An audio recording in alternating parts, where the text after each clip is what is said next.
Ngayong araw po sa Malasakit at Work, ating balikan ang kwento ng mag-ama sa Lapu-Lapu City na may matinding pangangailangang medikal.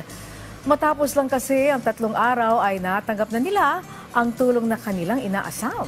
Ang kanilang kwento, ating pong panoorin.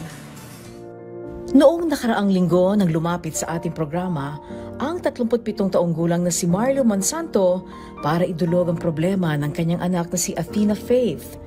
Kwento niya, 3 buwan pa lamang noon si Athena nang ma-diagnose siya na may butas sa puso. Ayon sa espesyalista na sumuri sa kalagayan ng bata, kailangan munang palakihin ang kanyang ugat bago siya isailalim sa open heart surgery. Makalipas ang 3 taon, sinabihan na sila ng doktor sa Philippine Heart Center na handa na ang ugat ng kanyang anak at pwede nang maoperahan si Athena. Ngunit hindi dito natatapos ang kanilang kalbaryo dahil kailangan nilang paghanda ng mahigit 500,000 piso. Dahil dito ay nagpasya na silang magpadala ng mensahe sa ating official Facebook page para humingi ng tulong.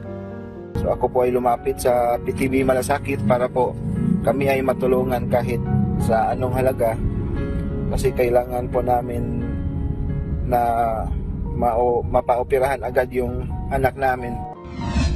Noong araw din na yon, ay agad tayong nakipag-ugnayan sa tanggapan ng Ako Bicol Party List. Dito ay nakausap natin si Ginoong Abner Zamora II, ang Chief of Staff ni Congressman Raul Angelo Bongalon. Ayon sa kanya, magpapaabot ng tulong ang Ako Bicol Party List sa pamamagitan ng guarantee letter na nagkakalaga ng 100,000 piso.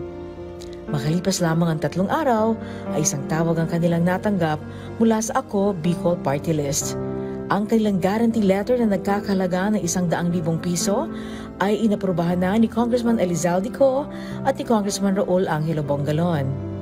Ako po ay binigyan ng 100,000 pesos ni Congressman Bongalon from Ako Bicol Party List.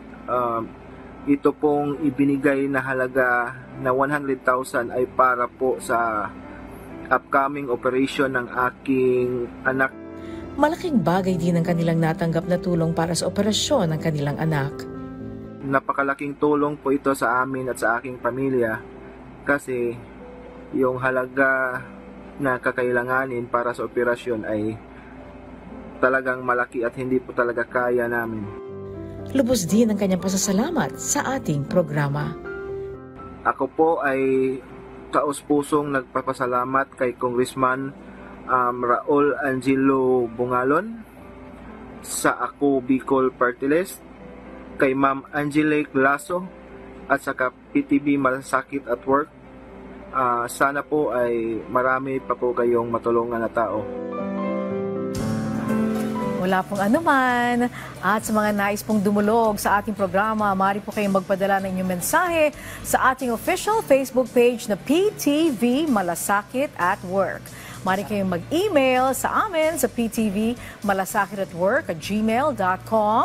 Muli, ang tunay na malasakit ay laging at work.